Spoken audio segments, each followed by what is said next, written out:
Luka Doncic, ladies and gentlemen, Luka Doncic is now a Los Angeles Laker. We got Doncic for basically a plate of glass and I don't know, a guy who looks like Drake's son, an older version of Drake's son. I don't know who Max Christie. I do know who Max Christie is. He's a baller. He's great on defense. Good, great wing defender.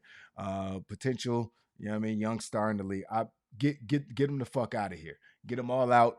Get them all. You could have traded Rui Hachimura. You could have traded Austin Reeves. You could have. You could have got rid of the coach. You could have sent. You could have got rid of everybody. We got Luka Doncic on the motherfucking Lakers. Now I don't know how this happened for Max Christie, Anthony Davis, and a 2029 draft pick, first round draft pick. You get a person who's been first team All NBA 5 straight years. How did that happen? He's 25 years old. Like I just don't know. Like Luka's one of my favorite players in the NBA to watch. Watching him is always fun. Yeah, I mean he gonna complain to the refs way more than most players, but we have LeBron James on our team. So I'm used to that. I'm not about to sit up here and act like, yeah, I mean, I think, oh, yeah, as much as he complains to the refs, it's cool. No, it's not. LeBron James and Luka Doncic probably complain to the refs more than anybody else in the league. And you got them now both on the same team, which could be just slow the game down by like 30 minutes. Who knows? But wait, what? How did Gruss? I'm gonna need you to explain how Dallas won the trade. I don't think they won the trade. I think Dallas is still good. Dallas is still very good. They're still set up to win right now.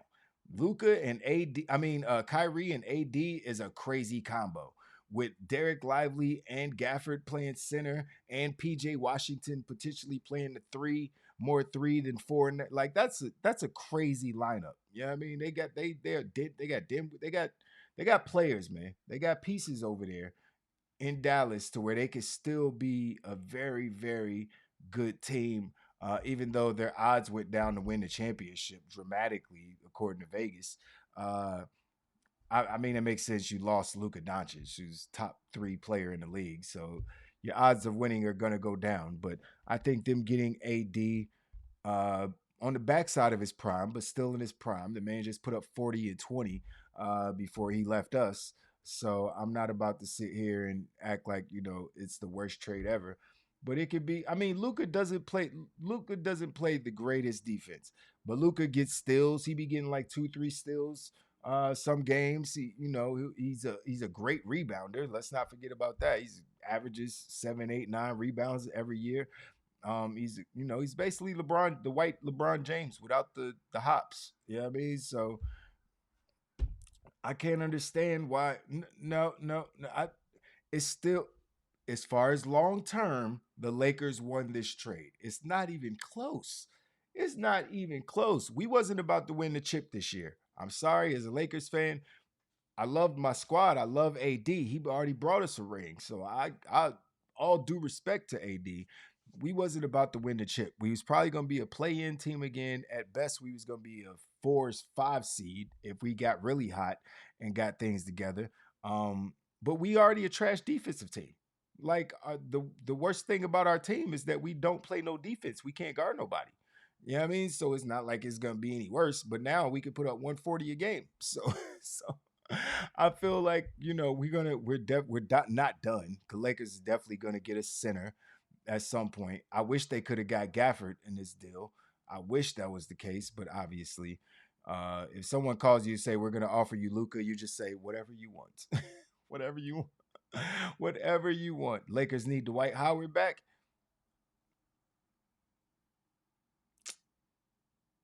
I mean, he says he can still play. He still looks like he's in phenomenal shape, Paul. So I don't. I'm not totally against that idea, but we need somebody else. Dwight Howard isn't the answer, in my opinion. Max Kleber, who we did get in the trade, is not the answer as a big man. We got to go out and get Miles Turner has been rumored, which is like, okay, he's a decent rim protector, but Miles Turner is not a great rebounder. He's more of a finesse big man. He sits outside on the 3-point line and shoots threes, probably way too much. I like Miles Turner as a player, but I'm good on Miles Turner. I think we need somebody like I wouldn't mind going to get Andre Drummond. You know what I mean? Or somebody like that. A real big man who can give you 10 and 15, 10 points, 15 rebounds. We don't need our big man getting assists and doing all. We need some big man that can put the ball in the hole when he catches oops. You know what I mean? And can take and can make some space for LeBron, you know what I mean? And Luka to get to the basket and do their thing. You know what I mean? And you got to surround these guys with shooters. Now we got Rui who can hit corner threes. Jared Vanderbilt is a good 3 and D guy when he's healthy. Obviously, Austin Reeves is Austin Reeves. AR-15 is still nice. So we got a squad. We just don't have no big man. And maybe not this year, but I feel like next year. You know what I mean? Maybe we'll have to draft a big man with with one of our second round picks or something. Who knows? But we are the Los Angeles Lakers. People want to play for the franchise, and now that we got Luka and LeBron for at least one more year, I feel like people will flock to play with those guys because first of all, they share the ball. You know what I mean? So the big man's gonna get the ball if he knows what he's doing, playing with those guys. So why wouldn't you want to make a move to LA if you're a free agent or. But I think we might be making some trades even before then because LeBron's probably like, all right, I get it. Yeah, I'm not going to do everything I say now. Yeah, I got to think about the future of the team. I get it, but damn, can y'all give me at least a center so we can try to win some games? And it's just not like, fuck you, we're gonna lose until we build a team around Luka, the perfect team around Luka. Who knows how it's all gonna play out? Uh, I'm just very happy as a Lakers fan. I feel like this was one of the sweetest ways to transition. 2 years from now, we'd have been talking about, damn, we got to pay AD all this money. He's 34 or 33, 34 now. It's like, damn, we're not gonna be saying about 2 years from now, Luka gonna be 27 and entering his prime, probably still averaging 39 and 9, whatever he averages. So it's like we're good for the next 10 years. Luka's re-signing with the Lakers after this contract. Now we don't have to pay him $350 million because that was the super max that he was eligible for getting on being an all NBA player for that many years straight. Like he was about to get 350, $360 million from Dallas. They were the only team who can give him that if he re-signed with them. And now they just basically yanked $120 million from this dude, and he has to go to LA where they have some of the highest taxes from a place where they don't even have no state tax. Like that's insane. That he lost so much money. Now Dallas is out here saying that yeah, it was because he's a fat ass. Yeah, I mean we saw the clip of the guy taking one of the execs on the team taking the beer out his hand after they just made it to the NBA Finals, which nobody expected. Like damn, bro, I can't have one beer. So we saw that clip, and that was, he kind of you can't like sun your best player on camera. May I have a beer, bro? I know you still games to be played in a few days, but it's one beer. It's not gonna kill him. But apparently he comes into camp overweight. We see it. We see what he looked like when he came in the league at first, slim and trim. And now we see what he looks like. They say he around 260, 270, which is crazy. You know what I mean? For a point guard to be walking around at that weight. Eventually that's going to catch up with you. Dallas thinks that his weight is the cause of a lot of the things that have been keeping him on the sidelines recently, which honestly makes a lot of sense. The heavier you are, the more soft tissue injuries you're going to have, the more joint and ligament injuries you're going to have, the more, it's just harder on your body to carry around that much weight unless it's muscle. You know what I mean? So uh, it is what it is. I don't totally disagree with Dallas. Yeah, I mean, they wanted to get ahead of it. They didn't want a Zion Williamson situation where they got to pay a dude $360 million. The NBA salary cap is going up even more next year. You know what I mean? But still, you got to pay him in $69 million a year. Yeah, I mean that potentially could end up on some Zion shit and just eating himself off the court. To me, that's kind of crazy. That's Yeah, that's kind of crazy in my opinion. Now I could be wrong, but just in my opinion, that's kind of crazy. So, it is what it is, man. I think that we won the trade overall, but like I said, I think Dallas is getting ahead of a potential problem. Do I think that they're crazy? Yeah, I think they're crazy. Like, how don't you shop Luka Doncic? You could have got. This is what blows me. You got people like who did the Knicks just get for 5 first round picks? Like you got people like that, and there's been a few trades where, especially late, Rudy Gobert went for like 17 first round picks. Like it was crazy. Like people was looking at the deal like, huh, Rudy Gobert? I mean, he's a 3-time defensive player of the year, or whatever it is, but still, it's like Rudy Gobert goes for that many, that many first round picks, bro. Like, damn, that's crazy. And you get one for one of the top 3 players in the league who's first team All NBA, five perennial first team All NBA at this point, and you get one first round pick. That's you got shafted. Pause. You got the whole shaft. you got you got all of it. Like it was that's horrible. You got fleeced. That's crazy. How you get one? I don't care if you got AD for 3, 4, 5 years, however long he's gonna be good. He's gonna be injury prone. Yeah, I mean he's injury prone, even though he's been great at staying on the court last year. But I think part of that's part of because of LeBron or LeBron helping him take care of his body. LeBron is gonna say do the same thing for Luka that he did for AD. He gonna show him, hey bro, get in this get in this cryo tank. We gonna do these ice plunges. I'm gonna show you this is what you eat. Blah blah blah. He gonna get Luca right. Luca ain't gonna be 270 when he in next season by the start of next season. I promise you. You know what I mean, Luca not gonna be coming into camp fat or coming in starting the regular season fat ass. That's not gonna happen. Not with LeBron on his team because he has an example. It's not somebody just telling him what to do. He has the perfect example, and he looks up to LeBron James. You know what I mean? And LeBron James loves him. So clearly, like it just seems like he's not going to be in Texas. He's going to be in LA. The food is completely different. Like, so I feel like it's set up for Luca to be the player that he potentially could be. It's supposed to be. Yeah, I mean, he continue to be a perennial uh first team all NBA player, uh just with a few changes, because all it takes is one or two bad seasons.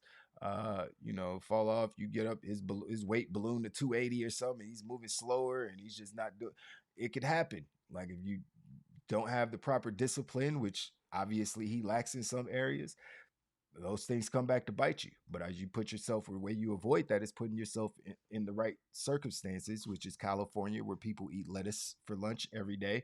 And, being with somebody like LeBron, who is the greatest of all time at taking care of his body. It's 22 straight years. The man is still playing like he's 32. So, at 42. So, no better situation for Luca. He's not going to be back in the NBA Finals this year. Unfortunately, I don't think that was going to happen either way because the West is fucking loaded. But 2 years from now, 2 3 years from now, I feel like the Lakers, even without no first round picks, we got one left, but I think we're going to use that to get more pieces. Um, we got one left until in 2029, but I don't think it's a long time from now. So we're not going to have a first round pick for a while, for a few years. We're going to have to build a team through free agency, which I think we are capable of doing because we're purple and gold and people want to play for us. So um, things will turn around. Things will definitely turn around. I'm excited about seeing that turnaround, um, and seeing what the team becomes with Luka as our top guy now. Because there is no doubt about it, Luka is the number one player on the Lakers now. I love LeBron. LeBron is great. He's one of my favorite players of all time. I can't argue whether he's the first or the second greatest of all time. I watched both him and MJ's entire careers, and they just did it different ways. They're both great. Yeah, I mean, they're both legend. They're 1A and 1B in my book. They're interchangeable at the number one spot, if you want to ask me. But, you know, Luka's the man. Luka's potentially the next guy that's in line after, LeBron or Jokic, if you will, 3-time MVP. Can't forget about him. But yeah, this trade is crazy, man. This shit blew my mind, bro. I ain't gonna even lie. This shit blew my mind. So hopefully we can get a big here in the next couple days before the trade deadline happens, and we could potentially still, you know, fight for one of those play-in positions and get into the playoffs and maybe surprise some people like Dallas did with Luca last year. Luca carried Dallas through the playoffs last year. He literally carried them through the playoffs. Maybe he could do the same thing for us. You know what I mean? Maybe he could do the same thing for us. See what y'all talking about. I know a guy that's a Maverick fan. He said he entered in the fan transfer portal after that trade they made. Yeah, I mean, I get it. You know what I mean? Lakers are always accepting fans, new fans. So you know, uh, oh man, you know, one beer, my favorite MF Doom song. I never heard that song. Rest in peace to MF Doom though. Maverick gonna regret trading 2 years. Yeah, absolutely. When that next big AD injury, they gonna be like, shit. He out for what? For how long? 6 months? Oh, that's tough. Yeah, we shouldn't have made that deal. But you got to think, how much money are they saving? I don't think they're gonna totally regret it because $360 million is a lot to pay somebody for 5 years. That's pretty much half of the fucking salary cap. You know what I mean? So it's just like, do we really want to pay somebody that much money? Like, he is one of the top three players in the world, so maybe. But 69 million is crazy. That's crazy to pay somebody 70 M's. You know what I mean? It's crazy, but they sent the message out because Luka just lost the bag, bro. I say he probably lost, I mean, just off the contract, he lost like 110, 110, 120 million just all because he can't sign the Supermax. Then with the taxes, it's going to be crazy because the taxes in Texas are not, I don't even know if they have state tax at all, but if they do, it's extremely low compared to the taxes where they're extremely high in California. And you're not getting the super max. Now you're gonna get like 250, 260 million, make like 50 million a year. Boo hoo, Crimea River. But still, it's like you're gonna make that, and you're gonna get the California tax. Nigga, you about to get taxed like 40, 50% out in Cali. They state taxes like, or they federal tax like what, 30%, state tax like another 15 to, you about to, half of that is gone. You know what I mean? So whatever he was about to sign for, half of it's gone now that you in LA, bro.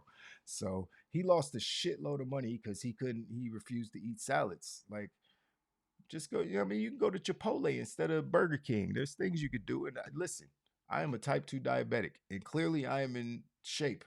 But it's just how you eat, man. It's discipline. It's how you eat. So I can empathize with Luca, but I also cannot empathize with Luca because if someone paid me $100,000 to not eat junk food or fast food, I would do it. I'm trying to do it for free. He's getting paid. He potentially just gave up like $150 million because he just wanted to eat and drink whatever the fuck he wanted to. Maybe he don't care about money like that. I get it. So be it. You're still gonna be rich as fuck, generational wealth. I get it. Doesn't even matter in the you know at grand scheme of things. Probably not really. You know what I mean? We're counting his pockets. So it's like, oh man, you could have had more millions. It's like he's gonna make $1 billion in his career before he's done. Before he retires, he's gonna make $1 billion just in basketball contracts. So it won't matter. You know what I mean? As far as his financials. So uh, now where it will matter is that he could potentially become a champion wearing the purple and gold, which will make him an all-time legend. You know what I mean? Dirk won a championship in Dallas. Dirk is a legend. He got a statue, but Dirk is never on the level, will never be on the level of a Kobe, a LeBron, a Wilt, a Magic, a Kareem, or James Worthy, even. Like these dudes, that was disrespectful kind of. But wearing the purple gold just means a little bit more, you know what I mean, than wearing whatever colors Dallas wears, blue and green. You know what I mean? So to be fair, Jordan played in a more physical era. Yeah, Jordan would have scored 60 points a game in this era. Let's just call it what it is. Jordan Iverson would have broke every single scoring record of that ever could have potentially existed if they got to play in this era. Like those two guys specifically, Michael Jordan and Allen Iverson would have scored 50 a game. Like he was damn near doing that at 6'1" in the era where you was getting beat up by Hakeem Olajuwon and Dikembe Mutombo and Shaquille O'Neal. You had all these giant center, Patrick Ewing, all these dudes. Iverson just get to the lane. all the all the layup packages before Kyrie. You know what I mean? We saw it with Iverson. If he played now, he would score 50 a game. No problem. You know what I mean? So I think there was a time he scored like 50, like 5 games in a row or something crazy, 3 games in a row. I don't know. Allen Iverson was such a dominant scorer, him and Jordan. it wouldn't have been fair for them to play with no hand checking and basically can't breathe on niggas now. So, you know, I definitely give it to Jordan. That's the thing that makes me lean Jordan when it comes to, him versus LeBron. But LeBron has been so dominant for so long, never took any breaks, 22 straight years, has always been at the top of his game since the day he stepped in the NBA. It's kind of hard to not put LeBron at, one or one B. You know what I mean? But yeah, that's crazy. We also had another trade that was kind of crazy, a trade that's kind of been rumored, not really rumored. Well, it has been rumored because we talked about De'Aaron Fox going to the San Antonio Spurs a couple days ago, mainly because he requested to go to the Spurs. That was the one. That was the team that he requested to go to if he was to be traded. Um, Obviously, he has to sign a new contract with the Kings in the offseason. Didn't look like he wanted to do that. So he was like, I suggest you guys get me up out of here and get something for me, or it's going to be a situation where you lose a superstar player, the best player on your roster. No disrespect to Sabonis, but you're potentially losing the best player on your roster for nothing. You know what I mean? Which would be crazy. So in this situation, they got some picks back. Looks, there was, I think it was a 3-team trade. Oh yeah, because the Bulls are getting Zach. Not the Bulls. The Bulls ended up being involved. They traded Zach Levine to the Kings. So now Zach Levine is going to be starting for the Kings. I assume at two guard. And so the Kings, pretty good transition for the Kings. They're still going to be middle of the road team, possible potential play in team. Between a 7 and 10 seed, they could still miss the playoffs, even though they shouldn't miss the playoffs with that lineup: Sabonis and DeRozan and Levine. They still Malik Monk is going to run the point for them now. It looks like so they still got a loaded team in Sacramento. They should be better than their record is saying they are right now. So maybe that's one of the reasons that the Kings were okay with getting rid of him. So we'll see how things work out. They got Zach Levine in a trade and 3-team deal, so not mad at that. Good trade for both sides, in my opinion. The Kings uh, replace him without and got something for him. Got a really good player for him. So yeah, it was a good deal. Good deal for the Kings.